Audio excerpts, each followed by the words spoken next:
الحمد لله الذي زين النبيين بحبيبه المصطفى ومن على المؤمنين بنبيه المجتبى سبحان اللہ والصلاة والسلام على سيدنا محمد الخير الورى وعلى آله وأصحابه المتأدبين بالتقوى أما بعد فأعوذ بالله من الشيطان الرجيم بسم الله الرحمن الرحيم هنالك دعا زكريا ربه صدق الله العظيم ماشاءاللہ وصدق رسوله النبي الكريم الأمين الرؤوف الرحيم ببركة إن الله وملائكته يصلون على النبي يا أيها الذين آمنوا صلوا عليه وسلموا تسليما اللهم صل على سيدنا ومولانا محمد وعلى آل سيدنا ومولانا محمد وبارك وسلم عليه الصلاة والسلام عليك يا سيدي يا رسول الله وعلى آلك وأصحابك يا سيدي يا حبيب الله الصلاة والسلام عليك يا سيدي يا رسول الله وعلى آلك وأصحابك يا سيدي يا رحمة للعالمين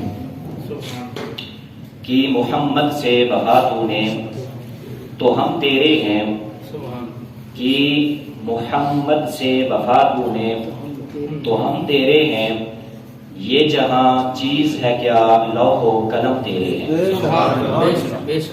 اور محشر میں مغفرت کی خبر غوث پاک ہیں محشر میں مغفرت کی خبر غوث پاک ہیں سب کچھ میرا ہے اگر میرے غوث پاک ہیں محشر میں مغفرت کی خبر غوث پاک ہیں سب کچھ میرا ہے اگر میرے غوث پاک ہیں خیر الورا کی آل ہیں مولا علی کے لال خیر النساء کے نور نظر غوث پاک ہیں اور گردن پہ ہر ولی کے قدم غوث پاک کا تارے ہیں سب ولی تو کمر غوث پاک ہے تارے ہیں سب ولی تو کمر غوث پاک ہے بعد از حمد و ثنا صدحہ عزت و افتخار کے لائق معزز و محترم سامعین و ناظرین السلام علیکم ورحمۃ اللہ وبرکاتہ۔ اب آپ کے سامنے قرآن مجید فرقان حمید کی سورہ آل عمران آیت نمبر 38 کا پہلا کچھ حصہ تلاوت کرنے کا شرف حاصل کیا ہے۔ دعا ہے اللہ کریم اس کی روشنی میں مجھے حق سچ بیان کرنے اور سنا کر ہم سب کو اس پر عمل پیرا ہونے کی توفیق عطا فرمائے۔ بلا تاخیر میں اپنی گفتگو کا آغاز کرتا ہوں۔ دوسری صدی ہجری ہے، نام ہے بچے کا یعقوب، والد کا نام ہے ابراہیم۔ بچے کا نام ہے یعقوب، والد کا نام ہے ابراہیم۔ دوسری صدی ہجری ہے، توجہ رکھیں گے تو بات انشاءاللہ آخر تک آپ کو سمجھ آ جائے گی۔ یعقوب بن ابراہیم، بچپن ہے ان کا، 5-6 سال کی عمر تھی اور والد کا سایہ سر سے اٹھ گیا۔ یتیمی کی حالت میں پرورش پا رہے تھے۔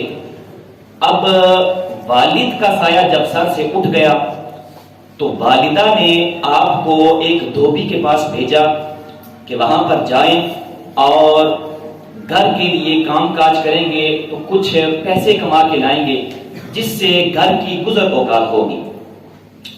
یہ بچہ جب دھوبی کے پاس گیا، کام کرنا شروع کیا تو ایک دن ایسا آیا کہ یہ بچہ راستے سے گزر رہا تھا، مسجد کے باہر سے گزرا۔ مسجد کے اندر ایک شیخ کامل اپنے مریدین کو، اپنے طلباء کو قرآن اور حدیث کا درس دے رہا تھا۔ یہ بچہ جب مسجد کے باہر سے گزرا اس بچے کو اس شیخ کامل کی باتیں بڑی پسند آئی، دل کو بات لگی. وہ بچہ مسجد کے اندر گیا، وہاں اندر اس شیخ کامل کے پاس بیٹھ گیا. ایک دن بیٹھا، 2 دن بیٹھا. جب کافی دن بیٹھتا رہا اور والدہ نے پوچھا کہ اتنے دن سے کام کر رہے ہو، گھر میں کھانے کے لیے نہیں ہے، تمہیں دھوبی کے پاس بھیجا تھا کام کرنے کے لیے، کتنا کمایا ہے، پیسے کہاں ہیں؟ بچے نے کہا میں کام کرنے کے لیے گیا تھا، لیکن ایک دن مسجد کے باہر سے گزرا اور ایک شیخ کامل اندر درس دے رہے تھے، ان کی باتیں پسند آئی، میں ان کے پاس گیا اور اتنے دن وہاں ہی گزارتا رہا. آپ کی والدہ کو پتہ چلا، اگلے دن بچے کو لے کر اس شیخ کامل کے پاس گئی. اسی طرح حلقہ احباب موجود تھے، سارے لوگوں کو درس دے رہے ہیں.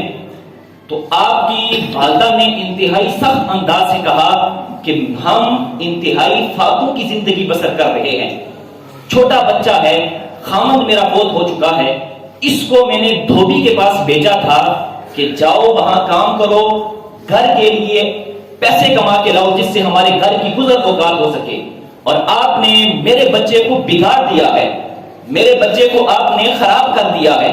اب اگر یہ آپ کے پاس آئے گا، کمائی نہیں کرے گا، پیسے نہیں کمائے گا، تو ہم کھائیں گے کہاں سے، پیئیں گے کہاں سے؟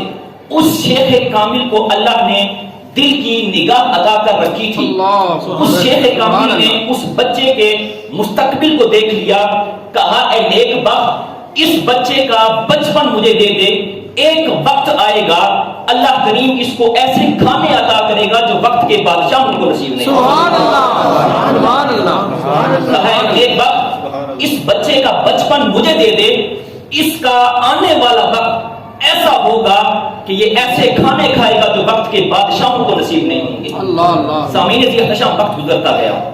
اس بچے نے اس شیخ کامل کے پاس اپنی تعلیم مکمل کی، ترقی کرتے کرتے وہ بچہ قاضی کے عہدے تک پہنچ گیا. اللہ.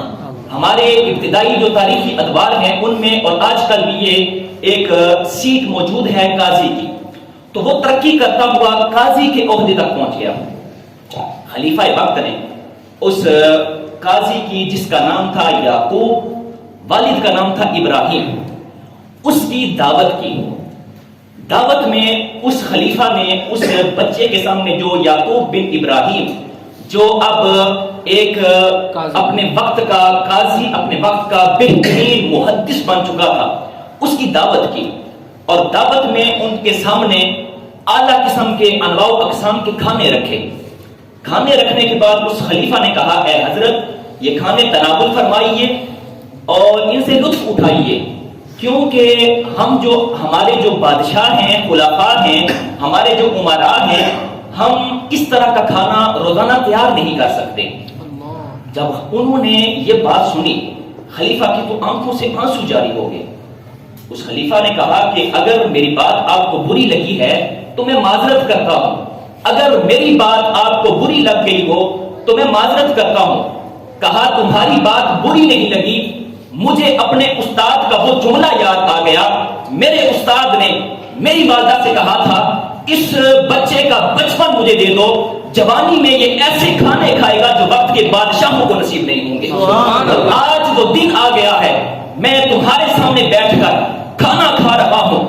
میرے استاد نے میرے بچپن میں کہا تھا، میرے استاد نے کہا تھا کہ ایک وقت آئے گا، میرے پیر کامل نے کہا تھا، شیخ کامل نے کہا تھا، مستقبل میں اس کا وہ وقت آئے گا جو بڑے بادشاہوں کو کھانے نصیب نہیں ہوں گے، وہ تیرا یہ بیٹا کھائے گا. سبحان اللہ. وہ شیخ کامل کی نگاہ تھی. حضور نے فرمایا اتقوا من فراست المؤمن، اے لوگوں مومن کی فراست سے، دل کی نگاہ سے بچو. کیوں؟ فإنہ ينظر من نور اللہ، کیونکہ وہ اللہ کے نور سے دیکھا کرتا ہے. اس بچے کا نام تھا امام ابو یوسف رحمت اللہ تعالی علیہ، اور ان کے استاد کا نام تھا امام ابو حنیفہ نعمان بن ثابت رحمت اللہ تعالی علیہ. استاد کا نام تھا نعمان بن ثابت، جن کے نام سے آج حنفی مسلک چل رہا ہے، اور ان کے شاگرد خاص تھے جن کا نام ہے یعقوب بن ابراہیم. قاضی ابو یوسف رحمت اللہ تعالی علیہ، ان کے نام سے آپ مشہور ہیں. حضور نبی رحمت صلی اللہ علیہ وآلہ وسلم نے فرمایا اتقوا من فراست المؤمن، جو مومن ہے اس کی نگاہ کا جو کمال ہے، جو بصیرت ہے، اس سے بچو. فَإِنَّهُ يَنْظُرُ مِن نُورِ اللَّهِ، کیوں؟ کیونکہ وہ اللہ کے نور سے دیکھتا ہے. اللہ کریم نے قرآن میں فرمایا هُنَالِكَ دَعَا زَكَرِيَّا رَبَّهُ، ترجمہ ہے وہیں پر حضرت زکریا علیہ السلام نے دعا مانگی. ترجمہ بنتا ہے وہیں پر، آسان کرتا ہوں، اسی جگہ پر حضرت زکریا علیہ السلام نے دعا مانگی. آیت کے اس حصے کا تعلق اپنے سے جو پہلے والی 5-6 آیات ہیں ان کے ساتھ ہے. تھوڑا سا سیاق و سباق میں بیان کروں گا تاکہ آیت کا جو یہ حصہ ہے اس سے بات واضح ہو جائے. اس کا تعلق پچھلی چند آیات سے ہے، اور پچھلی چند آیات میں حضرت مریم علیہ السلام کا تذکرہ ہے. حضرت مریم علیہ السلام کی والدہ کا نام ہے حضرت حنا علیہ السلام، اور والد کا نام ہے حضرت عمران علیہ السلام.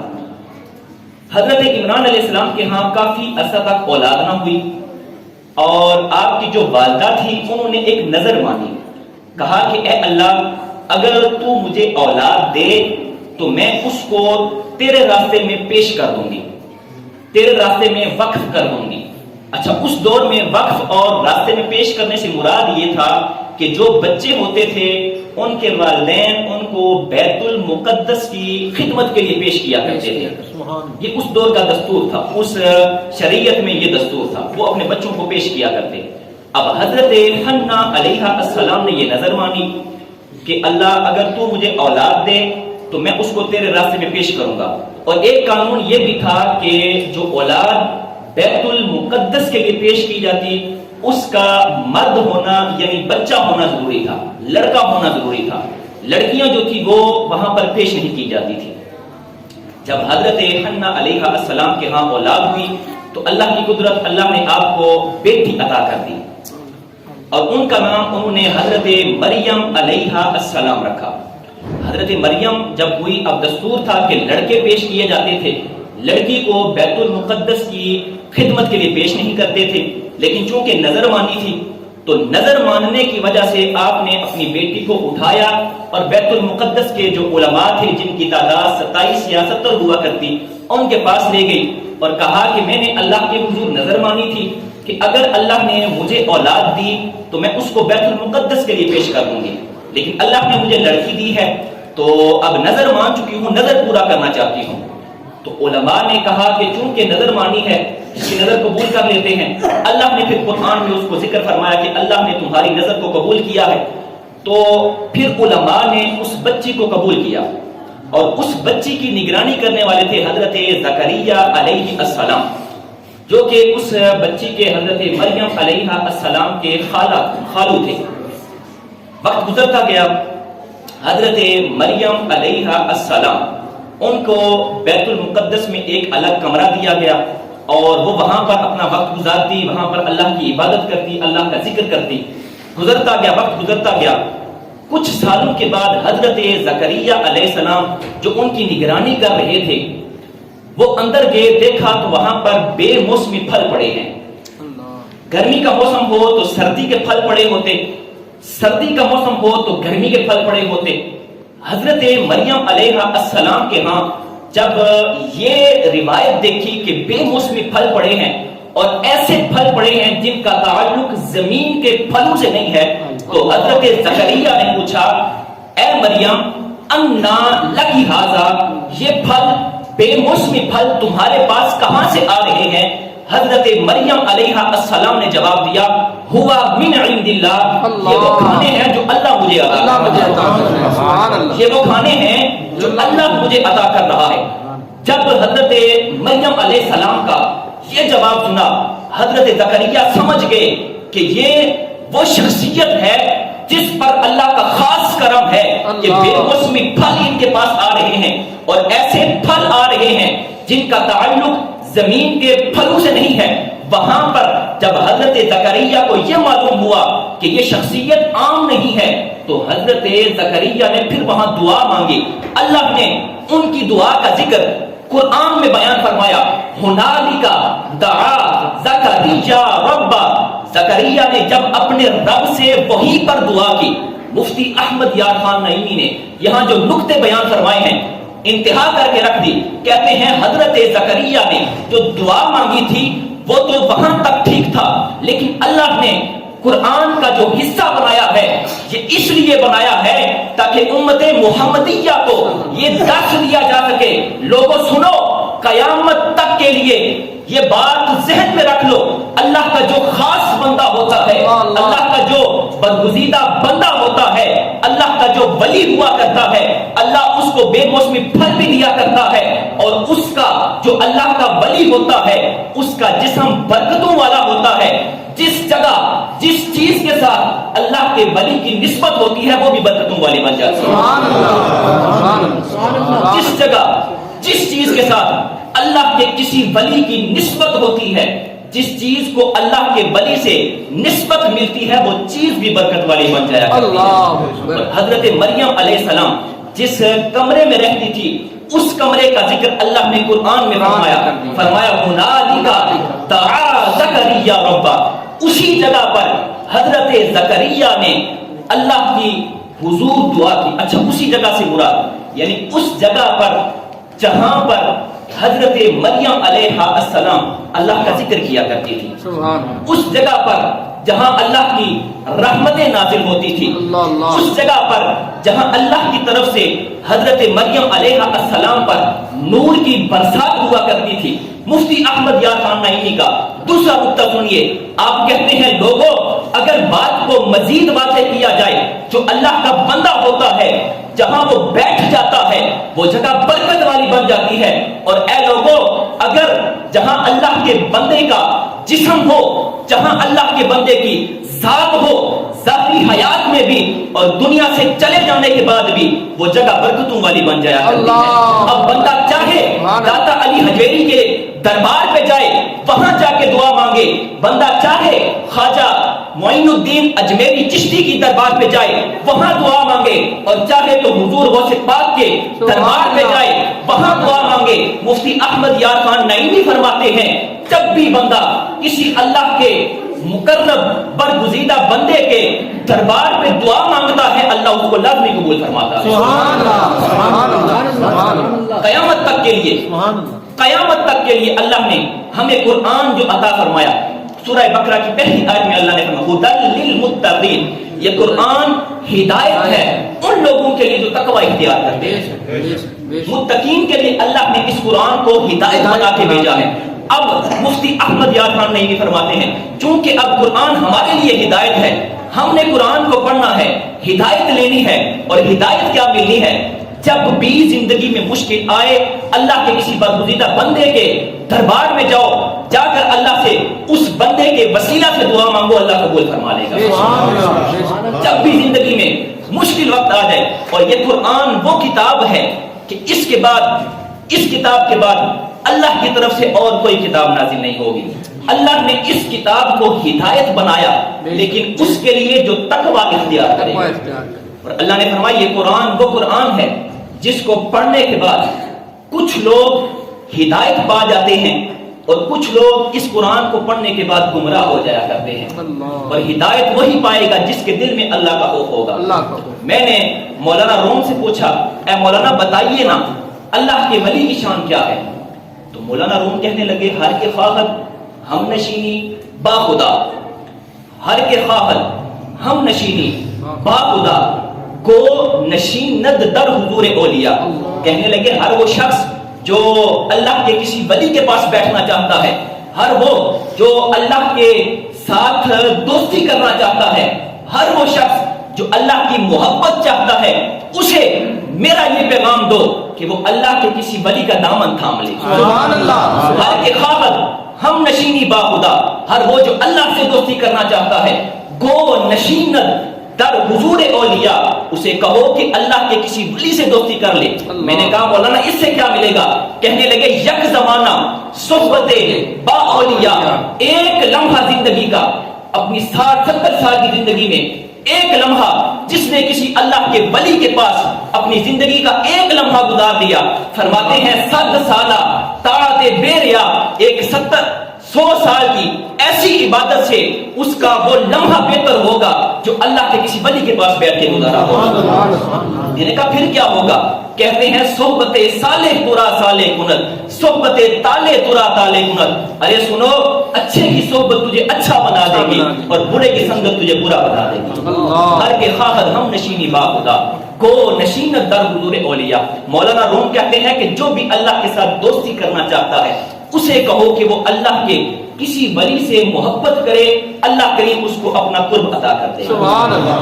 ہنالک دعا زکریا، وہ اسی جگہ پر، اسی مقام پر جہاں پر اللہ کے ایک خاص بندے کو نسبت تھی، اللہ وہاں اپنی نعمتیں نازل فرماتا ہے، بے موسمی پھل دیتا ہے، اور اسی جگہ پر اللہ کا ایک نبی دعا فرماتا ہے، اور اللہ کریم سالوں پہلے کے ایک واقعہ کو اپنے قرآن کا حصہ بناتا ہے، بتانا یہ چاہتا ہے کہ جو بھی قیامت تک آنے والے لوگ ہیں ان کو یہ پتا چل جائے کہ جب بھی زندگی میں مشکل لمحہ آ جائے اس کا دامن تھام لو جس کا تعلق اللہ کی ذات سے ہے۔ اللہ نے فرمایا الا ان اولیاء اللہ لا خوف علیہم ولا هم يحزنون، اللہ کے اولیاء تو وہ ہیں جنہیں نہ کوئی خوف ہوگا اور نہ وہ غمگین ہوں گے۔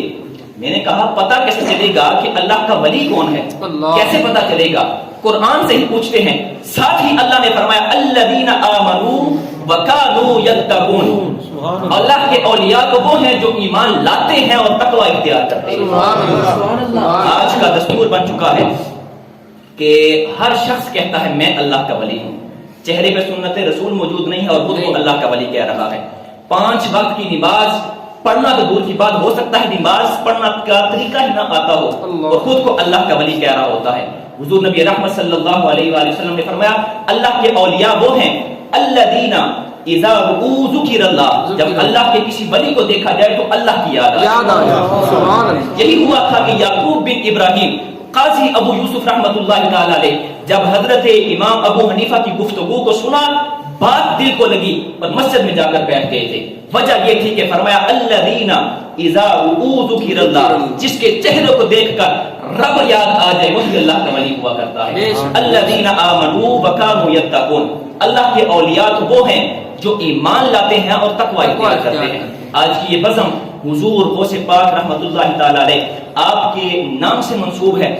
آپ کے متعلق ایک بات کر کے میں اجازت چاہوں گا۔ آپ ایک مرتبہ راستے سے گزر رہے تھے تو ایک شخص راستے میں کھڑا تھا، چونکہ اللہ نے آپ کو یہ مقام دیا تھا کہ آپ سامنے والے کے دل کو بھی پڑھ لیا کرتے ہیں۔ آپ نے اس شخص کو دیکھا، وہ شخص چور تھا، اس کے پاس گئے، کہا کہ اے شخص یہاں پر کیوں کھڑے ہو؟ اور وہ راستے میں اس لیے کھڑا تھا تاکہ کوئی مالدار شخص گزرے اور اس کے پیسے چرا لو۔ جب وہ ان کے پاس گئے حضرت غوث اعظم رحمت اللہ تعالی علیہ پوچھا کہ یہاں کیوں کھڑے ہو؟ تو اس نے کہا کہ میں کسی دوست کا انتظار کر رہا ہوں۔ اب اس نے جھوٹ بولا۔ حضرت غوث پاک رحمت اللہ تعالی علیہ نے کہا اللہ اکبر، جھوٹ بولنا کبیرہ گناہ ہے۔ جب یہ بات کہی تو سمجھ گیا کہ ان کو پتہ چل گیا ہے کہ میں چور ہوں۔ کہنے لگا نہیں، میں کسی دوست کا انتظار کر رہا ہوں۔ کہا نہیں، اللہ اکبر، جھوٹ بولنا کبیرہ گناہ ہے۔ جب آپ نے دوسری مرتبہ یہ کہا اور کہا کہ میں عبد القادر ہوں، اپنا نام لیا، چونکہ وہ شخص جانتا تھا کہ یہاں ایک شخص ہے جو لوگوں کے دل کی حالت کو جانتا بھی ہے اور دل کی حالت بدل بھی دیتا ہے۔ جب حضرت عبد القادر نام سنا، نام سننے کے بعد آپ کے قدموں میں گر گیا، اور جب قدموں میں گرا تو آپ نے اس کے دل کی حالت کو بدل دیا۔ دل کی حالت کے بدلنے کی دیر تھی۔ روایات میں آتا ہے، قلائد الجواہر کتاب میں آپ کا یہ تذکرہ موجود ہے، فرماتے ہیں کہ وہ شخص پھر عام نہیں رہا بلکہ اللہ کے اولیاء کی صف میں آ گیا۔ سبحان اللہ۔ اللہ کے جو اولیاء ہیں اس صف میں حضور غوث پاک نے اس کو پہنچا دیا۔ اور حضور غوث پاک رحمت اللہ تعالی علیہ آپ نے اپنے بچپن میں پہلے تعلیم حاصل کی، قرآن کے علوم سیکھے، حدیث کے علوم سیکھے، تفسیر کے علوم سیکھے، فقہ کے اصول سیکھنے کے بعد ان سب علوم کو حاصل کرنے کے بعد احکام شریعت پر پوری طرح سے دسترس حاصل کرنے کے بعد پھر جا کر آپ نے اپنے جو ولایت تھی اس کا اعلان کیا۔ اور اس کے بعد آپ نے اپنا جو طریقت کا سلسلہ تھا اس کو شروع کیا. آپ کے جو معمولات تھے ان کا یہ ایک دستور تھا. روایات میں آتا ہے، قلائد الجواہر کتاب کا نام، فرماتے ہیں کہ آپ کی کوئی مجلس ایسی نہیں تھی کہ کسی ایک مجلس میں کوئی ایک کافر ایسا نہ ہو جس نے کلمہ نہ پڑھا ہو. اور آپ کی کوئی مجلس اس بات سے خالی نہیں ہوا کرتی تھی کہ جس مجلس میں کسی ایک گناہگار شخص نے توبہ نہ کی ہو. اور خود حضور غوث پاک کا یہ فرمان ہے کہ میرے ہاتھ پر 5000 سے زائد لوگ ایسے تھے جو کفار تھے جن کو میں نے اپنے ہاتھ پر کلمہ پڑھا کے مسلمان کیا. 5000 لوگوں کو. یہ ہو گئی حضور غوث پاک کی صورت. اب سیرت دیکھتے ہیں آپ کی کیا ہے. آپ نے اپنی زندگی میں ان تمام علوم کو حاصل کیا جن کو حاصل کرنا ایک بندہ مسلمان کے لیے ضروری ہے. فرائض اور واجبات کا علم ہونا ہر مسلمان کے لیے ضروری ہے. اور اللہ نے جو قرآن میں فرمایا الذین آمنوا وکانوا یتقون، اللہ کا ولی وہی ہوگا جو ایمان لائے، ایمان لانے کے بعد تقوی اختیار کرے. علماء فرماتے ہیں اس تقوی کے لفظ سے مراد یہ نہیں ہے کہ ایمان لانے کے بعد بس اللہ کا خوف دل میں ہوا، نماز پڑھنا چھوڑ دی، یہ تو اللہ کا خوف نہ ہوا. زکوٰۃ نہیں دے رہا، یہ اللہ کا خوف نہیں ہے. فرماتے ہیں اللہ کا خوف یہ ہے وہ ہر اس بات کا علم حاصل کرے جس بات کا علم حاصل کرنا ایک مسلمان کے لیے ضروری ہے. اللہ نے فرمایا ہنالک دعا زکریا ربہ، اسی جگہ پر حضرت زکریا علیہ السلام نے اس جگہ پر اللہ کی اس برکتوں والی جگہ پر جا کر اللہ کے حضور دعا مانگی اور اللہ نے پھر آپ کی دعا کو قبول بھی فرما لیا. اور یہ جو آپ کی دعا تھی اس کو قرآن کا حصہ بنانے کا مقصد یہ تھا تاکہ ہمیں اس بات کا درس دیا جا سکے، ہمیں اس بات کا علم دیا جا سکے، ہمیں یہ بات سکھائی جا سکے کہ لوگوں بعد میں آنے والے اگرچہ اختلاف کرتے رہیں، اگرچہ اعتراض کرتے رہیں کہ یہ شرک ہے، اللہ کے اولیاء کے پاس جانا، اللہ کے اولیاء کے دربار پہ جانا شرک ہے. شرک کی جو تعریف ہے وہ یہ ہے کہ بندہ کسی کو رب مانتے ہوئے اس کے پاس جائے اور رب مان کر اس سے کوئی چیز مانگے. تو ہم تو ایسا نہیں کرتے، ہم تو اللہ کے ولی کو اللہ کا بندہ مانتے ہیں اور اللہ کا بندہ ماننے کے بعد اس سے دعا کرتے ہیں. دعا ہے اللہ کریم ہمیں صحیح معنوں میں قرآن کے اسلوب کو پڑھ کر سمجھ کر اس پر عمل پیرا ہونے کی توفیق عطا فرمائے. وآخر دعوانا الحمدللہ رب العالمین.